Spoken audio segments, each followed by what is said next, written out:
வாகனங்களுக்கான எரிவாயு நிரப்புவதிலும் சிக்கலான சூழல் நிலவுகிறது. இதனால் வாழ்வாதாரம் பாதிக்கப்பட்டுள்ளதாக திருச்சி, கரூர், ஈரோடு பகுதிகளைச் சேர்ந்தவர்கள் வேதனை தெரிவிக்கின்றனர். ஏன் சார் ஊரே இப்போ கேஸ் இல்லாமல் இது பண்ணால் நாங்களாம் பொழப்பு பார்க்குறது அன்னன்னைக்கு ஒரு நாளைக்கு ஓட்டினா தான் நமக்கு சாப்பாடு எல்லாமே இருக்குது. இப்போ இதுமாதிரி கேஸ் விலையை நம்ம ஏற்றிட்டாங்க, இது பண்ணி ஒன்றுமே இல்லை. பார்த்தா 60 ரூபாய்ங்கிறது 80 ரூபாய்க்கு கொடுக்குறாங்க. இப்போ அதுவும் மூடிட்டாங்க, பங்கெல்லாம் மூடிட்டாங்க. பங்க் எதுவுமே இல்லை. இப்போ என்ன பண்ண போகிறோன்னு எங்களுக்கே தெரில. இப்போதைக்கு எல்லா வண்டியிலுமே ஃபுல் பண்ணி வைக்கிறோம். ஃபுல் பண்ணாலுமே அதிகபட்சம் ஃபுல் பண்ணாவே 10 லிட்டர் 15 லிட்டர் தான் பிடிக்கும். அதுக்கு மேலே பிடிக்காது. இது ஓட்டினாவே இன்றைக்கி ஒரு நாள் பொழப்பு கூட ஓடாது. ஓடிச்சுன்னா சுத்தமாக அதுவும் ஆயிரும். என்ன பண்ண போறோம்னு தெரியல. அடுத்து இந்த கேஸ் தட்டுப்பாடுனால வெளியூர் மக்கள் எங்க கரூர் லோக்கல்ல இருக்க எல்லாருமே எங்க கடையில காலையில நேரம் டிஃபன் சாப்பிடுவாங்கங்க. அவங்களுக்கு இப்போ என்ன ஒரு 3 நாளைக்கு தான் எங்ககிட்ட கேஸ் இருக்குங்க. இந்த கேஸ் தட்டுப்பாடுனால நாங்கள் என்ன பண்றதுன்னு தெரியாம சிரமப்பட்டுட்டு இருக்கோங்க. அதனால விறவெடுப்பு வச்சு அவங்களுக்காக பொங்கல், இட்லி இந்த மாதிரி ஏதாவது மாற்று வழி பண்ணலாமான்னு நாங்கள் யோசிச்சுட்டு இருக்கோங்க. ரயில்வே ஸ்டேஷன் பங்கு போனேன், அங்கே ஒரு பங்கில் இல்லை, ஒரு பங்கில் கூட்டம். இந்த முத்தம்பாளையத்து பங்கு போனால் அங்கே 85 ரூபா போட்டு வச்சுருக்குறாங்க. திடீர்னு 25 ரூபா ரேட்டை ஏற்றி போட்டு வச்சுருக்குறாங்க. இப்போ இந்த பங்கு இங்கே இல்லைங்கிறாங்க. எப்படி வண்டி ஓட்டுறது என்னன்னு தெரியல. நாங்கள் என்னமோ வியாபாரம் பண்ணிகிட்டு இருக்கிறோம். இன்னும் பெட்ரோலும் கிடைக்குதோ அதுவும் இல்லையோ, எப்படி என்ன பண்ணுறதுன்னு தெரியல. 1ஆம் தேதி தான் லோடு வந்ததுங்க. அதுவுமே ரொம்ப கம்மியாக தான் வந்தது. ஸ்டாக்கே இல்லை, சுத்தமாக இல்லை. வர்ற கஸ்டமர்கிட்ட ஏதோ இப்போ எமர்ஜென்சினா கூட நாங்கள் லோடு இல்லைன்னு தான் இப்போ சொல்லிகிட்டு இருக்கிறோம். 25-30 பங்கு இருக்குதுன்னு நினைக்கிறேங்க. நம்மளது ஒரு 3 பிரான்ச் இருக்குங்க. திண்டலில் ஒன்றுங்க, ரங்கம்பாளையம், இங்கே குளங்கட்டவில் சொன்ன 3 பிரான்ச் இருக்குங்க. 3லேயும் இப்போ ஸ்டாக் இல்லைங்க. மதுரையில் கள்ளச்சந்தையில் விற்பனை செய்வதற்காக 398 சிலிண்டர்களை பதுக்கிய 2 குண்டர் சட்டத்தில் கைது செய்யப்பட்டனர். கைதானவர்களிடமிருந்து 163 மானிய விலை சிலிண்டர்கள் மற்றும் 235 வணிக சிலிண்டர்களை காவல்துறையினர் பறிமுதல் செய்தனர். மேலும் சிலிண்டர் பதுக்கலில் ஈடுபடுவோர் மீது கடும் நடவடிக்கை எடுக்கப்படும் என மதுரை எஸ்பி எச்சரிக்கை விடுத்துள்ளார். வீட்டுபயோக சிலிண்டர்களை வணிக ரீதியாக பயன்படுத்தக்கூடாது என தமிழக அரசின் உணவுப் பொருள் வழங்கல் துறை ஆணையர் எச்சரிக்கை விடுத்துள்ளார். இதுகுறித்து வெளியிடப்பட்டிருக்கும் அறிக்கையில், வீட்டு உபயோகத்துக்கு என வாங்கி வணிக ரீதியாக பயன்படுத்தப்படுவது சோதனையில் உறுதி செய்யப்பட்டால் சிலிண்டர்கள் பறிமுதல் செய்யப்படும் என கூறப்பட்டுள்ளது. வீட்டுக்கான சிலிண்டர்கள் வணிக ரீதியாக பயன்படுத்தப்பட்டால் 044285922828 என்ற கட்டுப்பாட்டு அறை எண்ணுக்கும் 1967 என்ற நுகர்வோர் உதவி எண்ணிலும் தெரிவிக்கலாம்.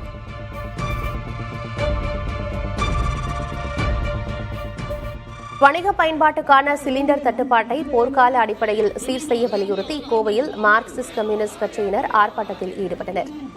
அப்போது அவர்கள் அமெரிக்காவை மத்திய அரசு ஆதரிக்கக்கூடாது எனவும் அமெரிக்கா மற்றும் இஸ்ரேலின் போர் வெறிக்கு துணை நிற்கக்கூடாது எனவும் முழக்கங்களை எழுப்பினர்.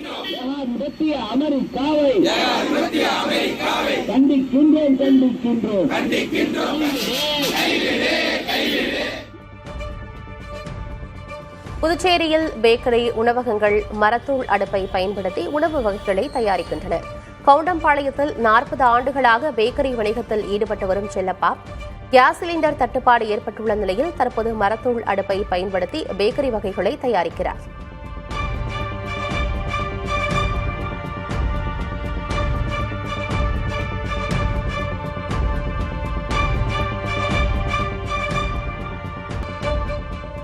தூத்துக்குடி மாவட்டம் விளாத்திக்குளம் அருகே 12ஆம் வகுப்பு மாணவி படுகொலை செய்யப்பட்ட சம்பவத்தை கண்டித்து தூத்துக்குடி மதுரை நெடுஞ்சாலையில் போராட்டம் நடைபெற்றது. 10 மணி நேரத்திற்கும் மேலாக தொடர் சாலை மறியல் போராட்டம் நடைபெற்ற நிலையில் அமைச்சர் கீதா ஜீவன் மற்றும் மாவட்ட ஆட்சியர் நடத்திய பேச்சுவார்த்தையை தொடர்ந்து முடிவுக்கு வந்தது.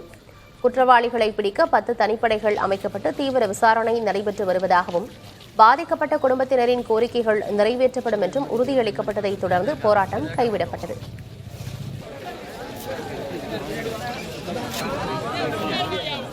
எனினும் தொடர்ந்து சிலர் போராட்டத்தை கைவிடாமல் இருந்ததால் அவர்களை வலுக்கட்டாயமாக தூக்கிச் சென்று காவல்துறையினர் அப்புறப்படுத்தினர்.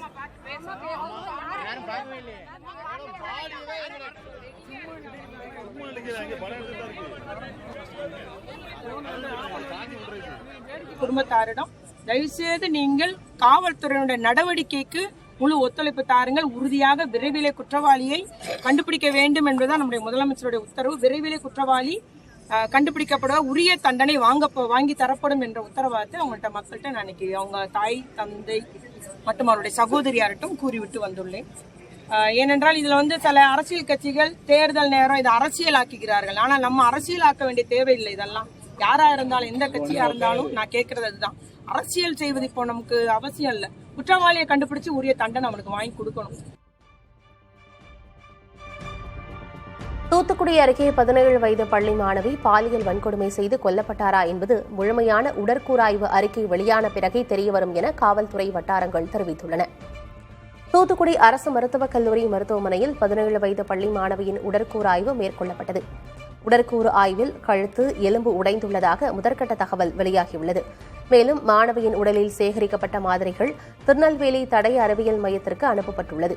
முழுமையான பிரேத பரிசோதனை அறிக்கை வெளியான பின்னரே மாணவி பாலியல் வன்கொடுமை செய்து கொல்லப்பட்டாரா என்பது தெரியவரும் என காவல்துறை வட்டாரங்கள் தெரிவித்துள்ளன.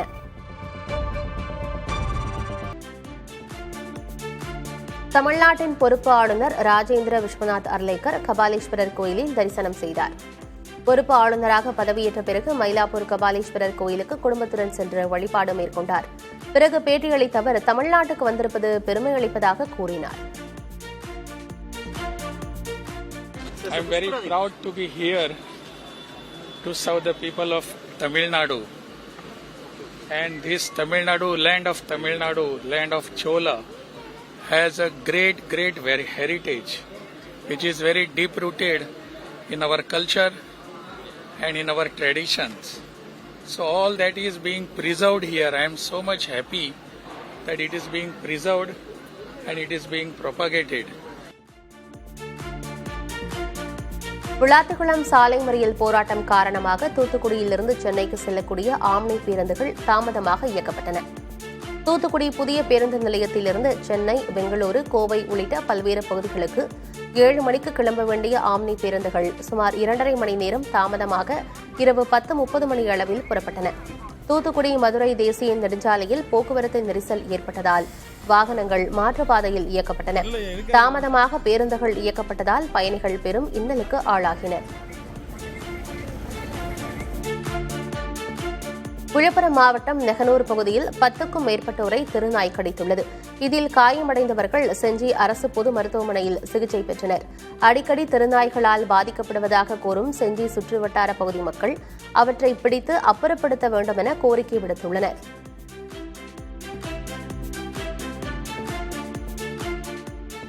தாமிரபரணி நதியை பாதுகாக்க 56 கோடி ரூபாய் செலவிலான திட்டம் விரைவில் அமலாக இருப்பதாக மாநகராட்சி அதிகாரிகள் தெரிவித்துள்ளனர். நெல்லை மாநகராட்சி மாமன்ற கூட்டத்தின் போது அவர்கள் சாட்டலைட் மற்றும் அதிநவீன தொழில்நுட்பங்களை பயன்படுத்தி புதிய திட்டம் உருவாக்கப்பட்டுள்ளதாக கூறினார். தற்போது திட்டத்துக்கான ஒப்பந்த புள்ளியை இறுதி செய்யும் பணிகள் நடந்து வருவதாகவும் குறிப்பிட்டனர்.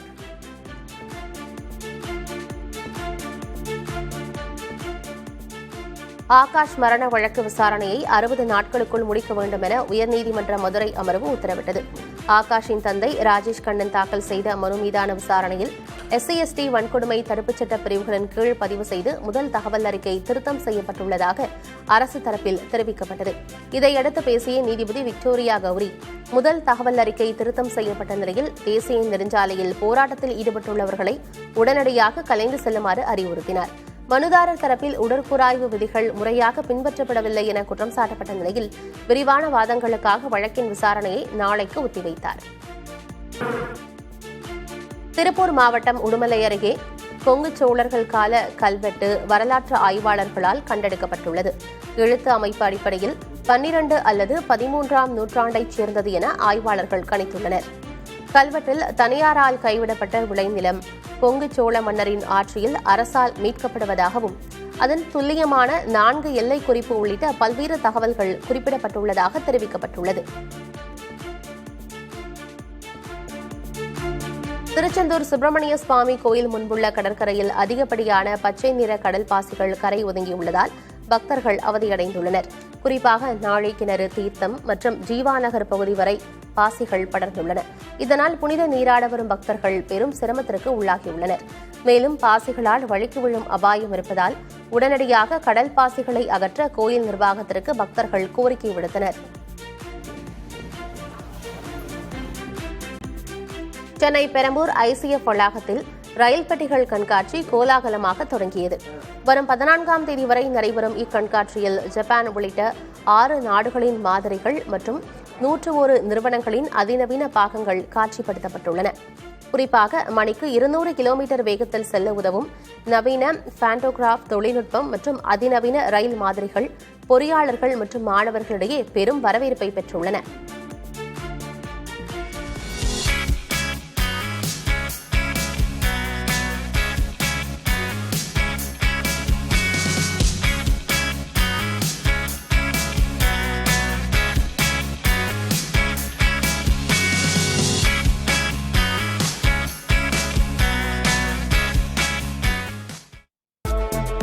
தமிழகத்தில் சமையல் எரிவாயு சிலிண்டர் தட்டுப்பாடு ஏற்பட்டிருக்கும் நிலையில் திருமண சமையல்களில் விறகு அடுப்புகளை பயன்படுத்த தலைமைச் செயலர் முருகானந்தன் அறிவுறுத்தியுள்ளார்.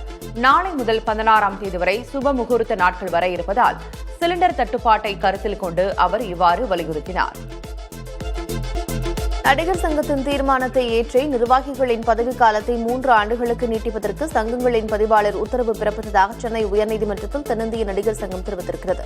இதுகுறித்த வழக்கு நீதிபதி மரியா கிளாட் முன்பு விசாரணைக்கு வந்தபோது ஆஜரான நடிகர் சங்க வழக்கறிஞர் நடிகர் சங்கம் நிறைவேற்றிய தீர்மானத்தை சங்கங்களின் பதிவாளர் ஏற்றுக்கொண்டதாக தெரிவித்தார். தூத்துக்குடி மாணவி பாலியல் வன்கொடுமை வழக்கு கொலைக்கு அதிமுக பொதுச் செயலர் எடப்பாடி கே பழனிசாமி கடும் கண்டனம் தெரிவித்திருக்கிறார். இதுகுறித்து தனது எக்ஸ் தள பக்கத்தில் பதிவிட்டுள்ள அவர், தூத்துக்குடி அருகே 12ஆம் வகுப்பு மாணவி பாலியல் வன்கொடுமை செய்யப்பட்டது அதிர்ச்சி அளிப்பதாக குறிப்பிட்டுள்ளார். மேலும் சிறுமியை காணவில்லை என்று உறவினர்கள் புகார் அளித்தும் காவல்துறையினர் மெத்தனமாக செயல்பட்டதாக குற்றம் சாட்டியுள்ள அவர், மாணவியையே சந்தேகிக்கும் வகையில் போலீஸ் செயல்பட்டது ஏன் எனவும் கேள்வி எழுப்பியுள்ளார். பெண்களுக்கு எதிராக அதிகரிக்கும் குற்றங்களை கண்டித்து பாஜக சார்பில் 15ஆம் தேதி தமிழகம் முழுவதும் ஆர்ப்பாட்டம் நடைபெறும் என அக்கட்சியின் மாநில தலைவர் நயினார் நாகேந்திரன் தெரிவித்திருக்கிறார். அவர் வெளியிட்டுள்ள அறிக்கையில் திமுக ஆட்சிக்கு வந்ததிலிருந்து பெண்களுக்கு எதிரான வன்முறை தலைவிரித்தாடுவதாக குறிப்பிட்டிருக்கிறார். பெண்கள் அச்சமின்றி வாழ மதுக்கடைகளை நிரந்தரமாக மூட வேண்டும் என்று தமிழக அரசுக்கு பாமக நிறுவனர் ராமதாஸ் வலியுறுத்தியுள்ளார். மதுராந்தகம், தூத்துக்குடி சம்பவங்களை குறிப்பிட்டு அறிக்கை வெளியிட்டுள்ள அவர், நாள்தோறும் அரங்கேறும் பெண்களுக்கு எதிரான குற்றங்களை தடுக்க இயலாத தமிழக அரசு தன் அருமை பெருமைகளை பேசி சுகம் காண்பதை வழக்கமாக கொண்டிருப்பதாக விமர்சித்துள்ளார். தமிழகத்தில் சிறுமிகளுக்கு எதிராக நடைபெறும் பாலியல் வன்கொடுமைகள் குறித்து தேசிய மகளிர் ஆணையக்குழு விசாரிக்க வேண்டும் என்று அதிமுக கோரிக்கை விடுத்துள்ளது. டெல்லியில் தேசிய மகளிர் ஆணையத்தில் அதிமுக எம்பி இன்பதுரை அளித்துள்ள மனுவில் தூத்துக்குடி, மதுராந்தகம், கிருஷ்ணகிரியில் சிறுமிகளுக்கு எதிரான பாலியல் வன்கொடுமை அதிகரித்திருப்பதாக கூறப்பட்டுள்ளது.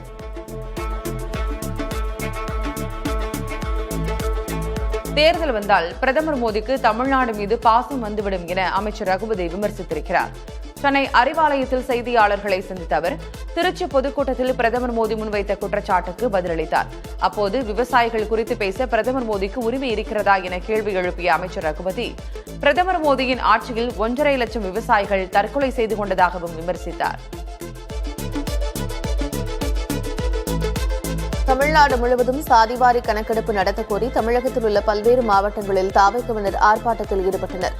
கோவை, மதுரை, நெல்லை, சேலம் உள்ளிட்ட மாவட்டங்களில் நடைபெற்ற ஆர்ப்பாட்டத்தில் தமிழகத்தில் சட்டம் ஒழுங்கு சீர்குலைந்து வருவதாகவும் போதைப்பொருள் புழக்கம் அதிகரித்துள்ளதாகவும் குற்றம் சாட்டி தாவேகவினர் முழக்கங்களை எழுப்பினர்.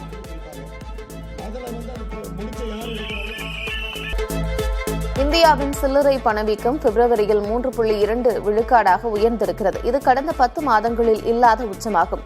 உணவு மற்றும் புகையிலை பொருட்களின் விலை உயர்வு இந்த மாற்றத்திற்கு முக்கிய காரணமாகும். மேலும் தங்கம், வெள்ளி விலை உயர்வால் தனிநபர் பராமரிப்பு பிரிவில் பணவீக்கம் 19.6 விழுக்காடாக உள்ளது.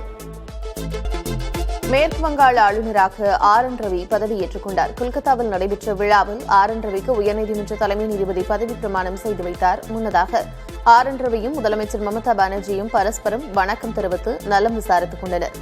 RN ரவிக்கு மம்தா சாலை அணிவித்து வரவேற்றார். உத்தரப்பிரதேசம் ஜான்சியில் கடந்த மார்ச் 6ஆம் தேதி 524 எரிவாயு சிலிண்டர்களுடன் திருடப்பட்ட லாரியை காவல்துறையினர் அதிரடியாக மீட்டுள்ளனர். இது தொடர்பாக 7 பேரை காவல்துறையினர் கைது செய்துள்ளனர். திருடப்பட்ட சிலிண்டர்களை 13 லட்சம் ரூபாய்க்கு விற்ற நிலையில் அவர்களிடமிருந்து 11,10,000 ரூபாய் ரொக்கம் மற்றும் ஒரு கைத்துப்பாக்கி பறிமுதல் செய்யப்பட்டுள்ளது.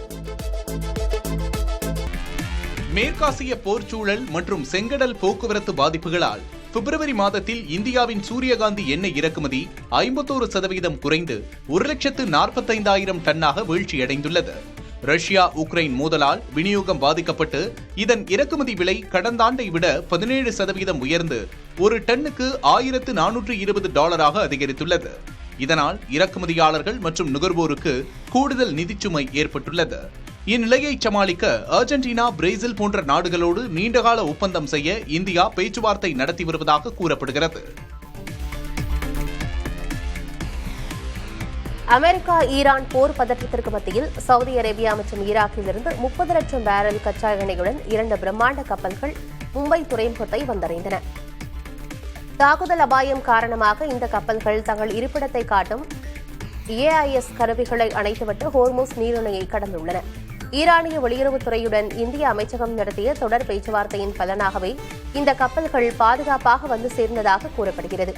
சவுதி அரேபியா மற்றும் ஈராக்கிலிருந்து வந்துள்ள இந்த கச்சா எண்ணெய் இந்தியாவின் தற்போதைய எரிசக்தி தேவையை பூர்த்தி செய்யும் என்று எதிர்பார்க்கப்படுகிறது. இதற்கிடையே பாரசீக வளைகுடாவில் 24 கப்பல்களும், ஓமன் வளைகுடாவில் 4 கப்பல்களும் என இந்தியாவின் 28 கப்பல்கள் ஹோர்முஸ் நீரிணையை கடக்க முடியாமல் சிக்கியுள்ளதாக கூறப்படுகிறது.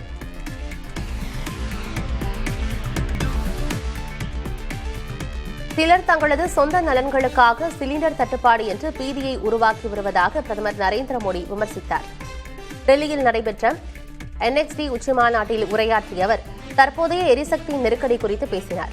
பீதியை உருவாக்க முயலும் சிலரது செயல்கள் நாட்டுக்கு பெரும் பாதிப்பை ஏற்படுத்தும் என்றும் இக்கட்டான சூழலில் அரசியல் செய்வதன் மூலம் அவர்கள் மக்கள் முன்னிலையில் தங்களை அம்பலப்படுத்திக் கொள்கிறார்கள் என்றும் விமர்சித்தார்.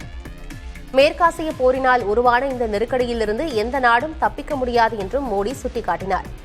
இந்த நெருக்கடியை தீர்க்க உலக தலைவர்களுடன் தாம் ஆலோசனை நடத்தியுள்ளதாகவும் பிரதமர் மோடி குறிப்பிட்டார்.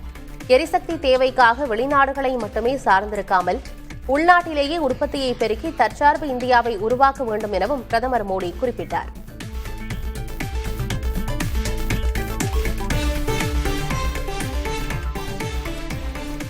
மேற்காசியாவில் தற்போது நடந்து வரும் போர் இந்தியாவை வெகுவாக பாதிக்க வாய்ப்புள்ளதாக மக்களவை எதிர்க்கட்சித் தலைவர் ராகுல் காந்தி விமர்சித்தார்.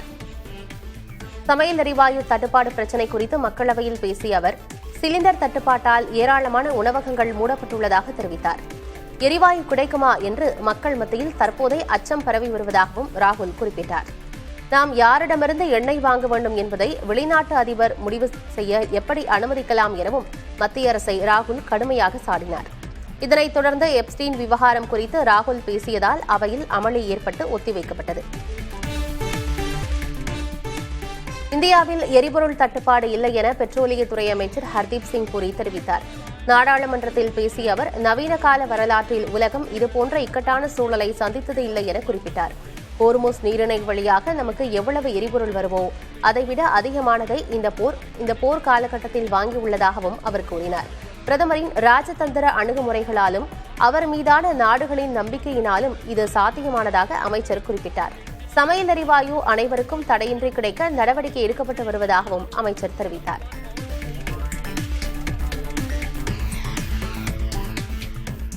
ஈராக் கடல் எல்லையில் அமெரிக்காவிற்கு சொந்தமான எண்ணெய் கப்பல் மீது ஈரான் நடத்திய வெடிபொருள் தாக்குதலில் இந்தியர் ஒருவர் உயிரிழந்தார். அமெரிக்கா, இஸ்ரேல் மற்றும் ஈரான் இடையிலான போர் தீவிரமடைந்து வரும் நிலையில் வளைகுடா பகுதியில் அமெரிக்க கப்பல்களை இலக்கு வைத்து ஈரான் இந்த தாக்குதலை நடத்தியுள்ளது. கப்பலில் இருந்த மற்ற 15 இந்தியர்கள் பாதுகாப்பாக மீட்கப்பட்டு ஈராக்கில் உள்ள இந்திய தூதரகத்தில் தங்க வைக்கப்பட்டுள்ளனர். உயிரிழந்த இந்தியருக்கு தூதரகம் ஆழ்ந்த இரங்கலை தெரிவித்துள்ளதோடு மீட்கப்பட்டவர்களுக்கு தேவையான அனைத்து உதவிகளும் வழங்கப்பட்டு வருவதாக அதிகாரிகள் உறுதிப்படுத்தினர்.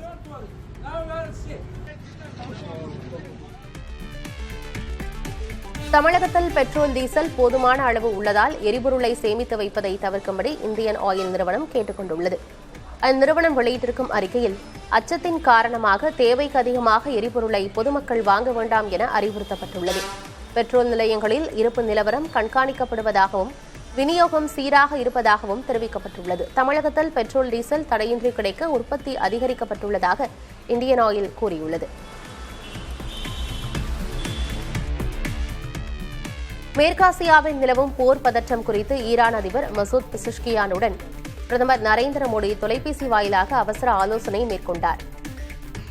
இந்த உரையாடலின் போது போரில் அப்பாவி மக்கள் உயிரிழப்பது குறித்தும் உள்கட்டமைப்புகள் சேதமடைவது குறித்தும் பிரதமர் மோடி கவலை தெரிவித்தார். ஈரானில் அமைதி திரும்புவதற்கு பேச்சுவார்த்தை மட்டுமே ஒரே வழி என பிரதமர் மோடி வலியுறுத்தினார். ஈரானால் மூடப்பட்டுள்ள ஹோர்முஸ் நீரிணை வழியாக இந்தியாவுக்கான எரிசக்தி போக்குவரத்து பாதிக்கக்கூடாது என்றும் அங்குள்ள இந்தியர்களின் பாதுகாப்பை உறுதி செய்ய வேண்டும் என்றும் அவர் கேட்டுக் கொண்டார்.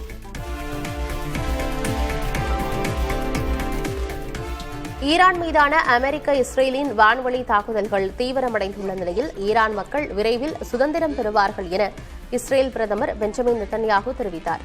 ஈரானின் ஏவுகணை மற்றும் அணு ஆயுத கட்டமைப்புகளை அழிப்பதோடு அந்நாட்டின் கொடுங்கோல் ஆட்சியை அகற்ற ஈரான் மக்களுக்கு தேவையான சூழலை உருவாக்குவதே இந்த தாக்குதலின் நோக்கம் என்று அவர் கூறினார்.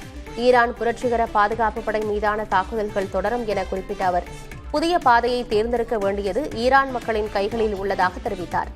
அமெரிக்க அதிபர் டிரம்புடன் தினமும் பேசி வருவதாக நெத்தன்யாகு தெரிவித்தார்.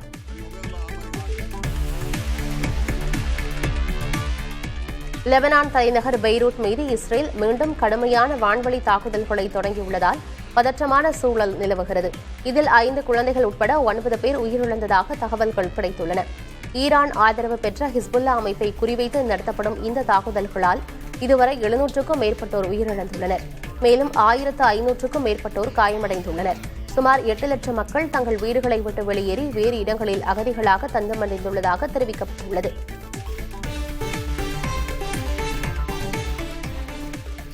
அமெரிக்காவின் மிச்சிகன் மாகாணம் வெஸ்ட் ப்ளூம்ஃபீல்டில் உள்ள டெம்பிள் இஸ்ரேல் யூத வழிபாட்டு தலத்தில் பயங்கரவாத தாக்குதல் முயற்சி முறியடிக்கப்பட்டது. அடையாளம் தெரியாத நபர் ஒருவர் வாகனத்தை மோதச் செய்து துப்பாக்கிச்சூடு நடத்திய நிலையில் அங்கிருந்த பாதுகாப்பு படையினர் துரிதமாக செயல்பட்டு அவரை சுட்டுக் கொன்றனர். இந்த சம்பவத்தின் போது வளாகத்தில் இருந்த 140 குழந்தைகள் மற்றும் ஊழியர்கள் எவ்வித காயமும் இன்றி பாதுகாப்பாக மீட்கப்பட்டனர். மேற்காசியாவில் நிலவும் போர் பதற்றங்களுக்கு மத்தியில் அமெரிக்காவில் உள்ள யூத தலங்களுக்கு பாதுகாப்பு எச்சரிக்கை விடுக்கப்பட்டிருந்த நிலையில் இந்த தாக்குதல் நடந்துள்ளது.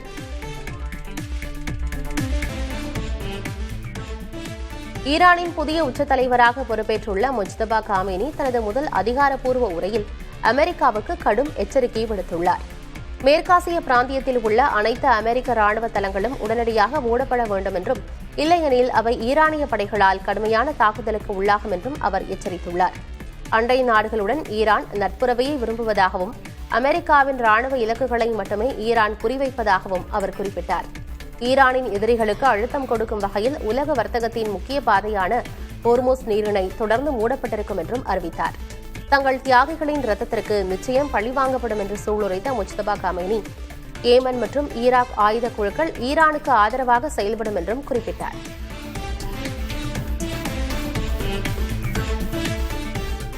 ஈரானின் தீவுகள் மீது யாராவது போர் தொடுத்தால் இரத்த ஆறு ஓடும் என்று ஈரான் நாடாளுமன்ற சபாநாயகர் முகமது பாகர் கலிபாப் கடும் எச்சரிக்கை விடுத்துள்ளார்.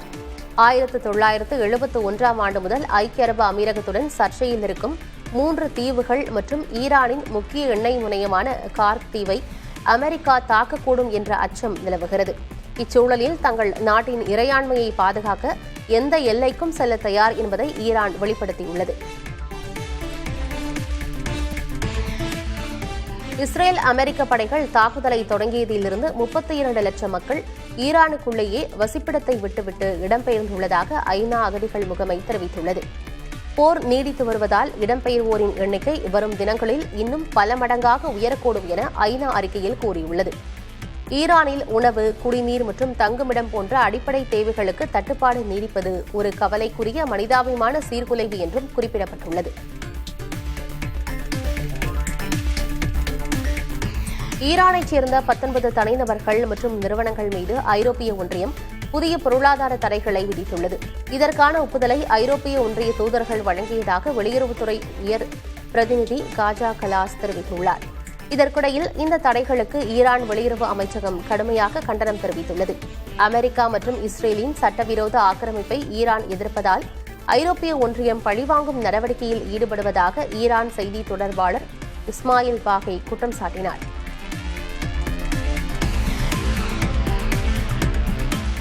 ஆப்கானிஸ்தானின் இந்து குஷ் மலைப்பகுதியில் நிலநடுக்கம் ஏற்பட்டது. இது ரிக்டர் அளவுகோலில் 4.6 அலகுகளாக பதிவானது. பூமியின் உட்பரப்பில் 120 கிலோமீட்டர் ஆழத்தில் இந்த அதிர்வுகள் உருவானதால் கட்டடங்கள் பலமாக அதிர்ந்தன. இதனால் அச்சமடைந்த பொதுமக்கள் வீடுகளை விட்டு வெளியேறி பாதுகாப்பான இடங்களில் தஞ்சம் புகுந்தனர். தற்போதைய நிலவரப்படி உயிர் சேதமோ பெரிய பாதிப்புகளோ ஏற்படவில்லை என்றாலும் மக்கள் விழிப்புடன் இருக்குமாறு உள்ளூர் நிர்வாகம் அறிவுறுத்தியுள்ளது.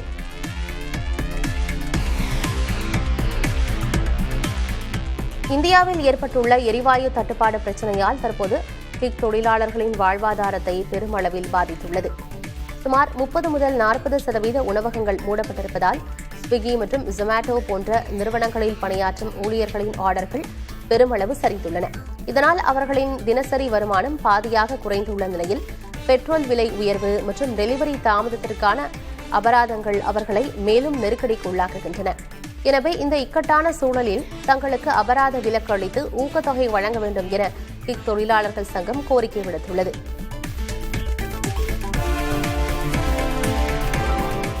தலைமை தேர்தல் ஆணையர் ஞானேஷ்குமாரை பதவி நீக்க கோரும் தீர்மானத்தில் நாடாளுமன்றத்தின் 2 அவைகளைச் சேர்ந்த இந்தியா கூட்டணியின் 193 எம்பிக்கள் கையெழுத்திட்டுள்ளனர். சார்புத்தன்மையுடன் செயல்படுதல், SIR நடைமுறை உள்ளிட்ட 7 குற்றச்சாட்டுகள் அவர் மீது சுமத்தப்பட்டுள்ளன. உச்சநீதிமன்ற நீதிபதியை நீக்கும் நடைமுறையை போன்றே நாடாளுமன்றத்தின் 2 அவைகளிலும் வரும் வெள்ளிக்கிழமை தீர்மானம் கொண்டுவரப்பட உள்ளது. இந்திய வரலாற்றில் தலைமை தேர்தல் ஆணையரை நீக்க கோருவது இதுவே முதல் முறையாகும்.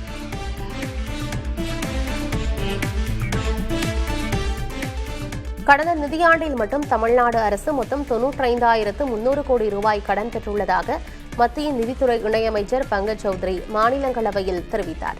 கடந்த நிதியாண்டின் முதல் 3 காலாண்டுகளில் முறையே 24,300 கோடி ரூபாய், 27,000 கோடி ரூபாய் மற்றும் 44,000 கோடி ரூபாய் கடன் பெறப்பட்டுள்ளது. 99,000 கோடி கடன் பெற்று இந்தியாவிலேயே அதிக கடன் வாங்கிய மாநிலங்களின் பட்டியலில் மகாராஷ்டிரா முதலிடத்தை பெற்றுள்ளது. தமிழ்நாடு 2ஆம் இடத்தில் உள்ளது. மத்திய அரசின் வருவாய் கடந்த 5 ஆண்டுகளில் பெரும் வளர்ச்சியை பதிவு செய்துள்ளதாக மாநிலங்களவையில் மத்திய நிதித்துறை இணையமைச்சர் பங்கஜ் சௌத்ரி தெரிவித்துள்ளார். கடந்த 2021-2022 நிதியாண்டில் வரி வருவாயாக 27,09,000 கோடி ரூபாயும், வரியற்ற வருவாயாக 3,65,000 கோடி ரூபாயும் என மொத்தம் 30,74,000 கோடி ரூபாய் வருவாய் ஈட்டப்பட்டது. நடப்பு நிதியாண்டில் வரி வருவாய் 40,77,000 கோடி ரூபாயாகவும், வரியற்ற வருவாய் 6,67,000 கோடி ரூபாயாகவும் உயர்ந்து ஒட்டுமொத்த வருவாய் 47,44,000 கோடி ரூபாயை தாண்டியுள்ளது. இதில் நடப்பு நிதியாண்டின் வரி வருவாயிலிருந்து 12,66,000 கோடி ரூபாய் மாநிலங்கள் மற்றும் யூனியன் பிரதேசங்களுக்கு பகிர்ந்தளிக்கப்பட்டுள்ளது. சமூக வலைதளங்களில் தனது தாயார் பேசியதாக பகிரப்பட்டுள்ள ஆடியோ பதிவை 24 மணி நேரத்திற்குள் நீக்க வேண்டுமென நடிகை ராஷ்மிகா மந்தனா கெடு விதித்துள்ளார். ராஷ்மிகாவுக்கு கன்னட நடிகர் ஒருவரோடு 2017ஆம் ஆண்டு நிச்சயதார்த்தம் நடைபெற்றது. தனிப்பட்ட காரணங்களுக்காக பரஸ்பரம் பிரிந்த இருவரும் அடுத்த ஆண்டே நிச்சயதார்த்தத்தை ரத்து செய்தனர். அதன்பின் தெலுங்கு நடிகர் விஜய் தேவரகுண்டாவை காதலித்த ராஷ்மிகா அண்மையில் அவரை திருமணம் செய்து கொண்டார். இந்நிலையில் அந்த கன்னட நடிகர் ராஷ்மிகாவை துன்புறுத்தியதாக கூறி அவரின் தாய் மற்றொருவருடன் உரையாடியதாக ஆடியோ ஒன்று வெளியாகியுள்ளது. இதுகுறித்து இணைய பக்கத்தில் பதிவிட்டுள்ள ராஷ்மிகா அந்த பதிவை 24 மணி நேரத்திற்குள் நீக்க வேண்டும் என்றும், அவ்வாறு செய்யாதவர்கள் மீது சட்ட நடவடிக்கை எடுக்கப்படலாம் என்றும் தெரிவித்துள்ளார். சீனாவில் உள்ள 55 சிறுபான்மை இன குழுக்களிடையே ஒரே தேசிய அடையாளத்தை உருவாக்கும் புதிய சட்டத்துக்கு அந்நாட்டு நாடாளுமன்றம் ஒப்புதல் கொடுத்துள்ளது. தேசிய ஒற்றுமை மற்றும் முன்னேற்றத்தை ஊக்குவித்தல் என்ற பெயரில் கொண்டுவரப்பட்டுள்ள இந்த சட்டம் பள்ளிகள் மற்றும் அரசு அலுவலகங்களில் மாண்டரின் மொழியை கட்டாயமாக்குகிறது. மொத்தம் 2,756 உறுப்பினர்களின் ஆதரவுடன் இந்த சட்டம் நிறைவேற்றப்பட்டுள்ளது. இது திபெத்தியர்கள் மற்றும் உய்கூர் போன்ற சிறுபான்மையினரின் தனித்துவமான கலாச்சார அடையாளங்களை அளித்துவிடும் என்று விமர்சகர்கள் கவலை தெரிவிக்கின்றனர்.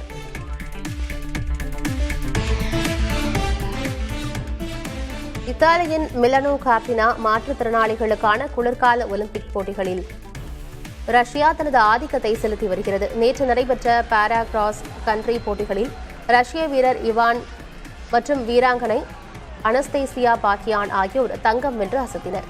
இதன் மூலம் ரஷ்யா இதுவரை 4 தங்கம் உட்பட மொத்தம் 6 பதக்கங்களை குவித்துள்ளது. யுக்ரைன் போரினால் விதிக்கப்பட்ட தடை நீக்கப்பட்ட பிறகு ரஷ்ய வீரர்கள் இந்த போட்டிகளில் மீண்டும் கலந்து கொண்டு பதக்கங்களை வென்று வருவது குறிப்பிடத்தக்கது.